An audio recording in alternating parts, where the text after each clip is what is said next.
Hello and welcome to another update video about HBAR. Yeah, HBAR completely escalated yesterday. As you know, we talked about it after the price reacted to the support zone. Pretty much the price did what we wanted it to do. I mean, the question down here was, okay, do we get another low or was the low already in? But the support zones are typically relevant for reactions. Then, you know, there was this news event, fake news or not. I think probably fake news, who knows? I'm not looking too much into this. I'm looking at the charts, but what I want to educate about is that there was a news event, there was a trigger, there was a catalyst that did lead to a reaction because the market was ready for it, because the sentiment was ready for it, the market was in a support zone, and these Fibonacci support levels, they are a mathematical representation of market sentiment. So if you have a prepared market and a news event hits, that can of course lead to a rally. That's why I'm offering these support levels. Not that the support level or the TA predicted a news event, but the TA suggested that from this region there should be a reaction, and this can sometimes be accelerated by a news event. So we've seen that that rally, okay, and fake news or not, I haven't really followed it. I think some people told me it's fake news, whatever. I'm not really interested in that. I explained yesterday in my video that these news-driven rallies, however, if they happen too fast and the rally goes too far too fast, especially in crypto, we know it from XRP and other examples, yeah, they often lead to ABC price tops, and that's precisely what we might have seen. The sharpness of the decline suggests that this has failed. That's exactly why I made the video yesterday and highlighted, okay, maybe some partial profit taking, or at least consider that it could be a high B wave, because, you know, all of crypto Twitter already talked about like $10 or something. So it could just have been a B wave. So we want to talk about that, but that's sort of the context. We have a chart in which we had a bullish setup. The bullish setup played out. Now we need to see if it's sustained. It doesn't look like it, but there is a support area I want to communicate to you, a new one that you can be watching. And the overall assumption on this chart is that we're dealing with a larger degree. Yellow is not expected to play out. Yellow is basically too bullish as a 1-2 setup, but I'm tracking an AB. So wave A to the upside, which topped here in September 21, a B wave pullback, and then here a C wave rally. And this could be an ABC in wave A, then, sorry, ABC in wave 1, then a wave 2 pullback. That was the yellow support zone. And we're now basically moving in an ABC structure in wave 3. Then we could get a 4 and a 5.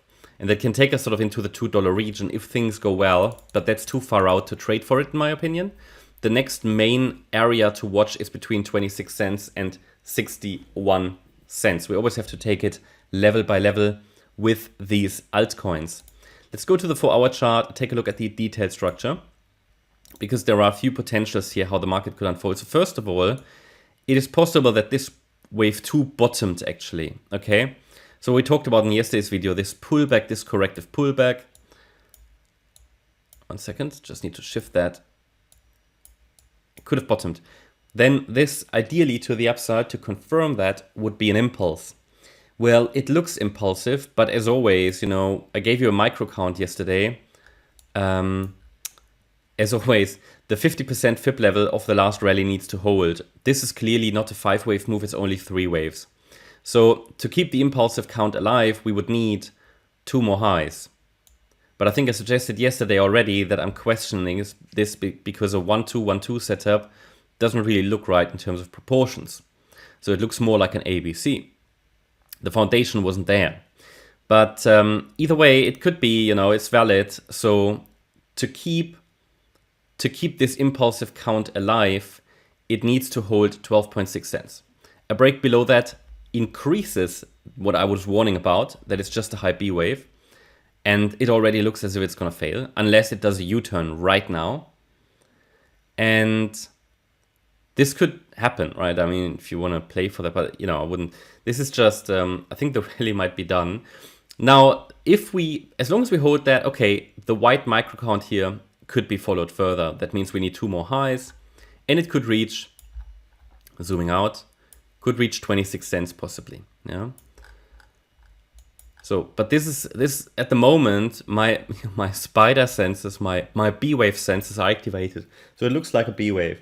Now the thing is, because we have a high B wave, an overshooting B wave, we might never revisit the yellow support zone, okay? So as highlighted in orange, you see this B wave and a C wave down scenario. If we now get a corrective rally, which forms a lower high, that would be further confirmed, because if this is a C wave down, it might do this, 1, 2, 3, 4, 5.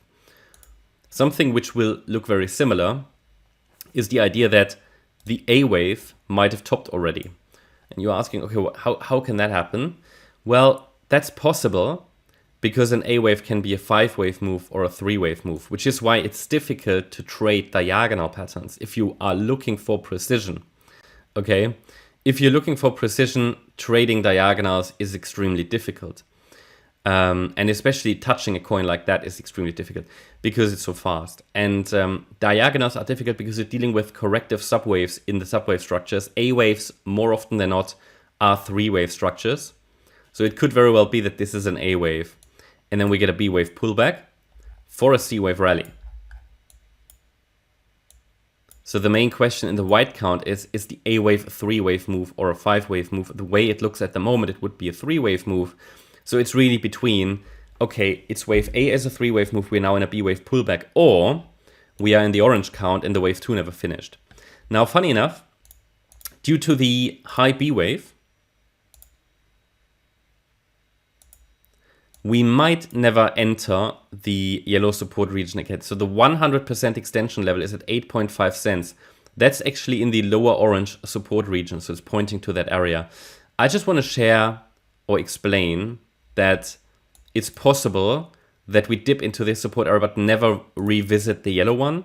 So I'll take the yellow one, I'll move that over here because that's at the moment not really relevant anymore.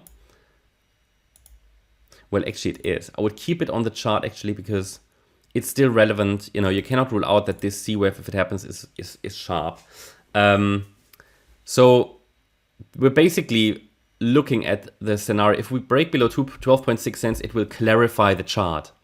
Okay, it will clarify the chart. Until then, technically speaking, a direct impulse to the upside is still valid. So if that level breaks, then you can be watching for a reaction in this area, okay? Especially then if we are in a B wave pullback in white, you would expect the market to react between 11 cents and 8.3 cents. Now I can tell you already the way this looks. It looks very impulsive to the downside. It doesn't yet look really like that white B wave, but we will have to look at the structure, how it unfolds over the coming hours and maybe 1 or 2 days to make a better call. Is it just a reset of the wave 2? But maybe even higher because we have an overshooting B wave and an A wave and a C wave have often the same length. So the C wave might never end below A. Hope that makes sense.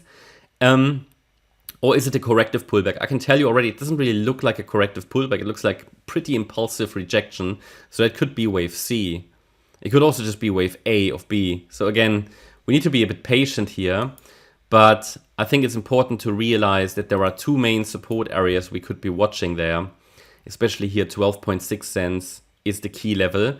Below that, the next support area becomes relevant is 8.3 to 11 cents for the white B wave. Okay, and it could unfold like A wave down, B wave up, C wave down.